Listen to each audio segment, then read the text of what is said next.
స్పష్టంగా సివి ఆనంద్ గారే మా పోలీసు అధికారుల నియంత్రణ లేకుండా పోయింది, ప్రభుత్వం ఒత్తిడి వల్ల పోలీసులు పర్యవేక్షించడమే మానేసిందని చెప్పి సివి ఆనంద్ గారు పత్రికా సమావేశంలో చెప్పడం జరిగింది.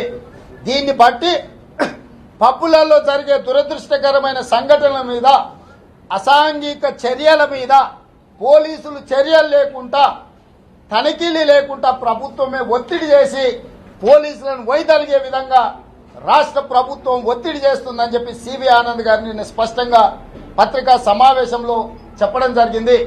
ఎక్సైజ్ నియమ నిబంధనల ప్రకారం బార్ లైసెన్స్, లిక్కర్ సర్వ్ చేసే ప్రాంతంలో మైనర్స్ ని అలౌ చేయకూడదు. మరి ఇవాళ ఈ పబ్బులకు అండర్ ఏజ్ ఉన్న పిల్లల్ని అలౌ చేసిందంటే తక్షణమే పబ్ యజమానుల మీద ఎందుకు క్రిమినల్ కేసులు పెట్టి అరెస్టు చేయలేదు? పదే పదే ఇలాంటి సంఘటనలు జరుగుతున్నప్పుడు పబ్బుల లైసెన్సులు రద్దు చేయడమే కాకుండా యజమానుల మీద క్రిమినల్ కేసులు పెట్టి అరెస్టు చేయాల్సి ఉంటే కూడా వాటిని ఆ రకమైన చర్యలు తీసుకోలేదు. అదేవిధంగా అంతర్జాతీయ ఎయిర్పోర్ట్లో కూడా ఎయిర్పోర్ట్ బయట 24 గంటల మద్యం సరఫరా చేయడానికి పబ్బులకు అనుమతి ఇచ్చిండ్రు. మీకు తెలిసి మధ్యకాలంలో సెన్సేషన్ జరిగిన పుడ్డింగ్ అండ్ మింక్ పబ్లో జరిగిన దాడిలో 150 మంది దొరికిండ్రు, వాళ్ళ మీద కేసులు పెట్టినామని. నేను హైదరాబాద్ వెళ్ళినాక పూర్తి వివరాలు చెప్తా. నిజమైన యజమాని మీద కేసు పెట్టలే. వాస్తవంగా పబ్బు నడిపిన యజమాని ఎవరైతే ఉన్నారో ఆ యజమాని రాష్ట్రంలో యువరాజుకు అత్యంత సన్నిహితుడు కాబట్టి స్లీపింగ్ పార్ట్నర్స్ ఎక్కడో అమెరికాలో ఉండేటోళ్ళని ఇంకెక్కడ ఉండేటోళ్ళ మీద కేసు పెట్టి అసలు ముద్దాయిని తప్పించిండ్రు. నేను సివి ఆనంద్ గారిని సూటిగా అడుగుతున్నా, మీరు నిజాయితీ కలిగిన ఆఫీసర్గా మీకు పేరున్నది కదా, మీరు ఎవరి ఒత్తులకు లొంగి పుడ్డింగ్ అండ్ మింకాస్ పబ్లో అసలు యజమానిని తప్పించిండ్రు. ఇవాళ ఈ కేసులో మీరు మే 28 తారీఖు సాయంత్రం 7:53 వరకు జరిగిన సంఘటనలను, దానికి సంబంధించిన వివరాలే చెప్పిండ్రు. మే 28 తర్వాత వాహనాల యొక్క యజమానులు వాహనాలు ఎక్కడున్నాయి, వాహనాలలో ఉన్న ఆధారాలను చెరిపేసింది ఎవరు? ఇది ఒకవేళ ప్రభుత్వ వాహనం అయితే ఈ వాహనాన్ని ఇట్లాంటి అసాంఘిక కార్యక్రమాలకు ఇచ్చిన వాళ్ళ మీద మీరు ఎందుకు క్రిమినల్ కేసులు పెట్టలేదు?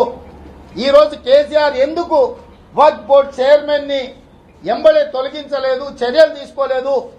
ఎందుకు ఆరోపణలు ఎదుర్కొంటున్న నాయకత్వాన్ని ఎంఐఎం పార్టీల నుంచి బహిష్కరించే ప్రయత్నం చేయలేదు? ఎందుకు ఇంత దుర్ఘటన జరిగినా 10 రోజులైతున్నా రాష్ట్ర ముఖ్యమంత్రి గారికి బాధ్యత లేదా? స్పందించాల్సిన అవసరం లేదా? రాష్ట్రంలో శాంతి భద్రతలు ముఖ్యమంత్రి గారి పరిధిలో అంశం. ఇన్ని వరుసన సంఘటనలు, మైనర్ బాలికల మీద రేపులు జరుగుతుంటే ముఖ్యమంత్రి గారు అధికారులను పిలిచి సమీక్ష ఎందుకు చేయలేదు? సంబంధిత హోంశాఖ మంత్రిని పిలిచి ఎందుకు సమీక్ష చేయలేదు? అంటే రేపులు జరిగిన మైనర్ల మీద ఇట్లాంటి పాశవికమైన దాడులు జరిగినా ముఖ్యమంత్రి గారికి పట్టదా? జాతీయ అంతర్జాతీయ స్థాయిలో ఏ సంఘటన జరిగినా స్పందించి అసదుద్దీన్ ఓవైసీ గారు మీరెందుకు ఈ సంఘటనను ఖండించలేదు? ఈ రేపులను మీరు సమర్థిస్తుండ్రా? మీకు సంబంధించిన వాళ్ళు రేపులు చేసిండ్రు కాబట్టి ఎంఐఎం అధ్యక్షుడిగా మీరు సమర్థించదలుచుకున్నారా? ఈ రోజు అధికారంలో భాగస్వాములైన ఎంఐఎం టీఆర్ఎస్ రేపులలో కూడా భాగస్వాములైనని నేను ఆరోపణ చేస్తున్నా. హైదరాబాద్ లో జరిగే హత్యలలో టీఆర్ఎస్ వాళ్ళే ఉంటారు, హైదరాబాద్ లో జరిగే భూ ఆక్రమణ మీద టీఆర్ఎస్ లే ఉంటారు. ఈ హత్యలు, భూ ఆక్రమణలు, రేపులలో కూడా ఎంఐఎం టీఆర్ఎస్ కలిసి పాశవికమైన దాడులు జరుగుతున్నాయి. ఇన్ని దుర్ఘటనలు, ఇన్ని సంఘటనలు జరుగుతుంటే బాధ్యత కలిగిన హైదరాబాద్ ఎంపీగా హైదరాబాద్ బ్రాండ్ ఇమేజ్ ను రాష్ట్ర ప్రభుత్వం దెబ్బతీస్తుంటే పోలీసుల అసమర్థత వల్ల ప్రపంచ ముఖ చిత్రం మీద హైదరాబాద్ కి వేలాది కోట్ల రూపాయలు పెట్టుబడులు ఈ రోజు రాకుండా ఆగిపోతుంటే, శాంతి భద్రతలు లేకపోతే విదేశీ పెట్టుబడులు రావు. మనకందరికీ తెలుసు. ఇవాళ హైదరాబాద్ కు రావాలంటే విదేశీయులు భయపడే పరిస్థితి వచ్చింది. ఒక రుమేనియాకు సంబంధించిన మైనర్ బాలిక మీద ఈ రకమైన దాడి జరిగితే విదేశీ పౌరులు హైదరాబాద్ శాంతి భద్రతలను ఏ విధంగా చూస్తారు? కాబట్టి ఈరోజు కాంగ్రెస్ పార్టీ స్పష్టంగా డిమాండ్ చేస్తుంది, సివి ఆనంద్ గారు మీరు బాధ్యత వహించాలి అధికారిగా. మర్సిడీస్ బెంజ్ కారు యజమానులు ఎవరు? తక్షణమే వాళ్ళకు నోటీస్ ఇచ్చి విచారణ చేసి ఇట్లాంటి అసాంఘిక కార్యక్రమాలకు వాహనాలు ఇచ్చినందుకు వాళ్ళని అరెస్ట్ చేయాలి. ఇన్నోవా కారు యజమాని ఎవరు, దానికి ఎవరు సంబంధితులు, ఇన్నోవా కారు మరీ ముఖ్యంగా జరిగిన సంఘటన మొత్తం ఇన్నోవా కారులో జరిగింది. ఇన్నోవా కారుకు సంబంధించిన యజమానులు ఎవరో ప్రజలకు చెప్పాల్సిన బాధ్యత అవసరం ఉన్నది నీకు. ఇవాళ నువ్వు ఎవరిని కాపాడాలనుకుంటా, ఎవరిని మీద ఒత్తిడి చేస్తున్నారు? మీరు ముఖ్యమంత్రి గారికి సంఘటన మీద నివేదిక ఇచ్చిందా? హైదరాబాద్ కమిషనర్ పరిధిలోనే గ్యాంగ్ రేప్లు ఎక్కువ జరిగినాయి. పబ్స్ మీద పప్పుల వల్ల విష సంస్కృతి విస్తరిస్తుంది. అదేవిధంగా పప్పులలో డ్రగ్స్ విచ్చలవిడిగా వినియోగిస్తుండ్రని మీరే చెప్పిండ్రు. మరి వీటన్నిటిని పొందుపరిచి ముఖ్యమంత్రి గారికి నివేదిక ఇచ్చిందా? మీరెందుకు ముఖ్యమంత్రి గారికి నివేదిక ఇవ్వట్లేదు? ఒకవేళ మీరు ఇచ్చినా ఈ రాష్ట్ర ముఖ్యమంత్రి గారు స్పందిస్తలేరా? అంటే హైదరాబాద్ నగరాన్ని పబ్స్ కు డ్రగ్స్ కు కేంద్రంగా మార్చి హైదరాబాద్ బ్రాండ్ ఇమేజ్ దెబ్బతీస్తుంటే కాంగ్రెస్ పార్టీ చూస్తూ ఊరుకోదు. సంబంధిత వ్యక్తులను మీద చట్టపరమైన చర్యలు తీసుకుంటాం, అవసరమైతే న్యాయస్థానాలలో కొట్లాడతాం. ఏది కాకపోతే మా యూత్ కాంగ్రెస్ ఎన్ఎస్యుఐ విద్యార్థులు ఈ రకమైన అసాంఘిక కార్యక్రమాలకు పాల్పడుతూ ప్రోత్సహిస్తున్న వాళ్ళ మీద అవసరం అనుకుంటే భౌతిక దాడులకు కూడా దిగుతాము. హైదరాబాద్ ను రక్షించుకునే బాధ్యత కాంగ్రెస్ పార్టీ తీసుకుంటుంది. మరీ ముఖ్యంగా ఎన్ఎస్యుఐ యూత్ కాంగ్రెస్ విద్యార్థులకు నేను పిలిపిస్తున్నా, అసాంఘిక చర్యలకు పాల్పడుతూ ఈ పబ్స్ అండ్ డ్రగ్స్ కి కల్చర్ ను ప్రోత్సహిస్తూ రాత్రి 11:30కు బంద్ కావాల్సిన పప్పులు ఎక్కడ నడిచినా పప్పుల మీద దాడులు చేయండి అని చెప్పి మా ఎన్ఎస్యుఐ విద్యార్థులకు నేను పిలుపునిస్తున్నా. ఈ విష సంస్కృతిని నిలువరించాల్సిన బాధ్యత విద్యార్థులుగా మీ మీద ఉన్నది. ఈరోజు అంతర్జాతీయ ఎయిర్పోర్టును అడ్డం పెట్టుకొని ఈరోజు విచ్చలవిడిగా పబ్బుల మాఫియా నడుస్తుంది. హైదరాబాద్ పోయిన తర్వాత పుడ్డింగ్ అండ్ మింకాలో మిస్ అయిన యజమాని పేరు అంతర్జాతీయ ఎయిర్పోర్ట్ లో ప్రభుత్వ స్థలం, అది ప్రభుత్వ భూమిలో ప్రభుత్వమే పబ్బులు నిర్వహిస్తుంది. చివరికి ఈ రాష్ట్ర ప్రభుత్వం జేఎస్ రంజన్ గారు బ్రోతల్ హౌస్ కూడా నిర్వహించే పరిస్థితులు రాష్ట్ర ఆదాయం కోసం ప్రయత్నం చేస్తున్నట్టుగా అనిపిస్తుంది. ఇవాళ అంతర్జాతీయ ఎయిర్పోర్ట్ లో నిర్వహిస్తున్న పబ్బులు, అవుట్ సైడ్ నిర్వహించే పబ్బులు బ్రోతల్ హౌస్లకు తక్కువ కావు. ఇది ప్రభుత్వ స్థలంలో ప్రభుత్వం నిర్వహిస్తున్న పబ్బులు బ్రోతల్ హౌస్లుగా మారినాయి. దీనికి సీఈఓగా జేఎస్ రంజన్ కేటీఆర్ గారు నియమించిందని నేను ఆరోపణ చేస్తున్నా. ఇవాళ గవర్నమెంట్ నుంచి international airport, Hyderabad international airport లో డైరెక్టర్ గా జేఎస్ రంజన్ ఉన్నాడు. ఇవాళ అక్కడ 24 గంటలు పబ్బులు నిర్వహించి పికప్ సెంటర్లుగా మారి బ్రోతల్ హౌస్ నడుస్తుంటే ప్రభుత్వ అధికారులు ప్రభుత్వ స్థలంలోనే అధికారికంగా నిర్వహిస్తుంటే ఇక ఎవరు నియంత్రించాలి, ఎవరు నిలువరించాలి? ఈ పబ్బులు ఏంది? పబ్బుల వెనకాల ఉన్న రాజులు ఎవరు, రాజుల వెనకాల ఉన్న యువరాజులు ఎవరో కూడా తొందరలోనే ఆధారాలతో సహా అన్ని బయట పెడతా. జేఎస్ రంజన్ గుర్తుపెట్టుకో, హైదరాబాద్ యొక్క బ్రాండ్ ఇమేజ్ ను దెబ్బతీస్తున్నావు. నీకేం ఒత్తిడి ఉందో ఈ బ్రోతల్ హౌస్లు నడపడానికి నువ్వు సహకరిస్తున్నట్టుగా నీ మీద ఆరోపణలు వస్తున్నాయి. కాబట్టి నేను సూటిగా జేఎస్ రంజన్ ని డిమాండ్ చేస్తున్నా, అంతర్జాతీయ ఎయిర్పోర్టు ప్రభుత్వం యొక్క అధికారిక స్థలం, అది అక్కడ పబ్బులకు ఇచ్చిన పర్మిషన్లు తక్షణమే ఉపసంహరించుకో. ఒకవేళ ఎయిర్పోర్ట్ లోపల ఏమైనా లిక్కర్ కావాల్సి 24/7 సర్వ్ చేయడానికి ఉంది.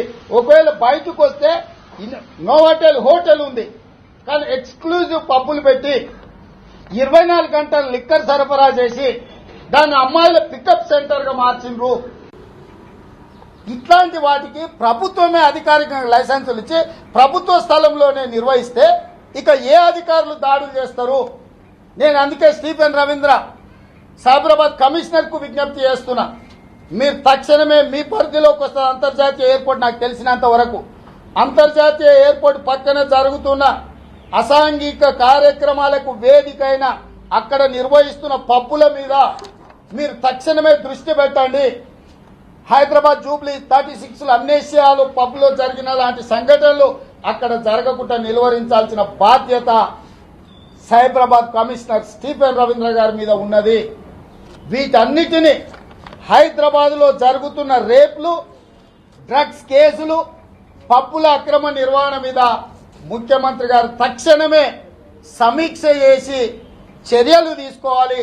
లేకపోతే ఈ అసాంఘిక కార్యక్రమాలలో వస్తున్న ఆదాయం నీ కుటుంబ సభ్యులకు కూడా వాటా ఉన్నదని తెలంగాణ సమాజం భావించే పరిస్థితి వస్తుంది. కాబట్టి కేసీఆర్ గారిని డిమాండ్ చేస్తున్నా, శాంతి భద్రతల సమస్యగా మారింది.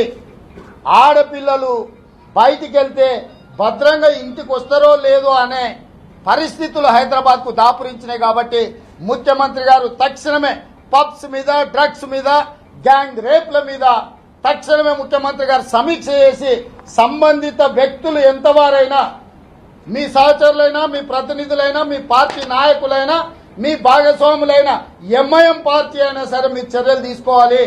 ఎంఐఎం మీతో ఉంది కాబట్టి ఎంఐఎం పార్టీలు ఉన్నోళ్ళు ఏం చేసినా అడగకుండా, లేకపోతే వాళ్ళ మీద కేసులు పెట్టకుండా ఇచ్చిపెడతామంటే కుదరదు. ఇట్లాంటి పరిస్థితులను ఎదుర్కోవడానికి ఎన్ఎస్యూ అండ్ యూత్ కాంగ్రెస్ తరఫున కాంగ్రెస్ పార్టీ ఎప్పుడు సంసిద్ధంగా ఉంటుంది. ఇలాంటి అసాంఘిక కార్యక్రమాలను హైదరాబాద్ను వేదికగా చేయొద్దు. హైదరాబాద్ అడ్డగా మారి అంతర్జాతీయంగా మనకు చెడ్డ పేరు వస్తుంది. దీన్ని తెలంగాణ సమాజం కూడా గమనించాల్సిన అవసరం ఉంది.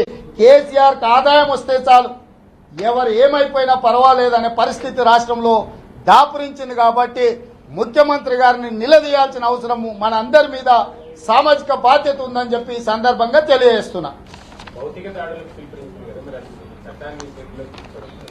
తప్పని పరిస్థితిలో ప్రభుత్వం యొక్క అటెన్షన్ డ్రా చేయడానికి విధిలేని పరిస్థితి మాకు కల్పించొద్దని నేను చెప్తున్నా. ప్రభుత్వమే సరైన విధంగా సరైన సందర్భంలో స్పందిస్తే మా విద్యార్థులకు ఆ చర్యలకు పాల్పడాల్సిన అవసరం లేదు. ప్రభుత్వం బరి తెగించినప్పుడు ప్రభుత్వం యొక్క దృష్టిని ఆకర్షించడానికి, ఇట్లాంటి అసాంఘిక చర్యలను కట్టడి చేయడానికి ప్రభుత్వమే స్వయంగా అంతర్జాతీయ ఎయిర్పోర్ట్లో పప్పులు పెట్టి పికప్ సెంటర్లుగా మార్చిన తర్వాత, అధికారులే దాన్ని ప్రోత్సహించి అనుమతులు ఇచ్చిన తర్వాత జేఎస్ రంజన్ లాంటి అధికారులు పర్యవేక్షిస్తుంటే ఇక ఏం చేయాలో నాకైతే అర్థమవుతలేదు. మీరు చెప్పండి, ఇంకేమన్నా అంతకంటే ప్రత్యామ్నాయ మార్గం ఉంటే మీరైనా చెప్పండి, ఏం చేద్దాము. పదే ప్రభుత్వానికి చెప్పినాం. పబ్లిక్ ఇంట్రెస్ట్ లిటిగేషన్ 2017 ఫైల్డ్ అనే PIL in high court of Telangana court direction ఇచ్చింది, ఈడీకి ఆధారాలు ఇవ్వండి డ్రగ్స్ కు సంబంధించిన, ఇవ్వలే. కంటెంప్ట్ ఆఫ్ కోర్ట్ మూవ్ చేయాల్సి వచ్చింది.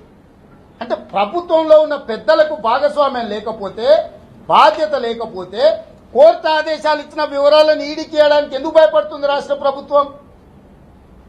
మేము ప్రజల క్షేత్రంలో నిరసన తెలిపినాం, ధర్నాలు చేసినాం, ప్రభుత్వానికి లెటర్లు రాసినాం, నివేదికలు ఇచ్చినాం. ప్రభుత్వం సహకరించకపోతే కోర్టుకి వెళ్లి కోర్టు నుంచి ఆదేశాలు ఇప్పించినాం. అయినా కూడా ఈ పబ్స్ అండ్ డ్రగ్స్ కల్చర్ ని ప్రభుత్వం నియంత్రిస్తలేదు, ఇంకా ప్రోత్సహిస్తుంది. రాత్రి 11 గంటలకు మూతపడే పబ్బులు 24 గంటలు మందు సరఫరా చేస్తున్నారు. ఇంతకంటే దుర్మార్గం ఏముంటది? ఇక మాకు మిగిలిన మార్గం ఏంటో మీరే సూచన చేయండి. తెలంగాణ సమాజాన్ని కాపాడాల్సిన బాధ్యత కాంగ్రెస్ పార్టీ తీసుకుంటుంది. కాంగ్రెస్ పార్టీ ఏ రకంగా తెలంగాణ సమాజాన్ని కాపాడాలో మీరు సూచనలు సలహాలు ఇవ్వండి. తప్పకుండా కాంగ్రెస్ పార్టీ వాటిని కూడా పరిగణలోకి తీసుకుంటుంది. హాయ్ ఫ్రెండ్స్, మా టుడే టుమారో యూట్యూబ్ ఛానల్ చూస్తున్నందుకు చాలా థ్యాంక్స్. మరిన్ని లేటెస్ట్ వీడియోస్ కోసం వెంటనే సబ్స్క్రైబ్ చేయండి. అలాగే ఈ బెల్ ని కూడా రింగ్ చేసేయండి. మా నోటిఫికేషన్స్ అన్ని మీ మొబైల్లో వస్తాయి. అలాగే మా వీడియోస్ మీకు నచ్చితే లైక్ చేయండి, షేర్ చేయండి, నచ్చకపోతే కామెంట్ చేయండి.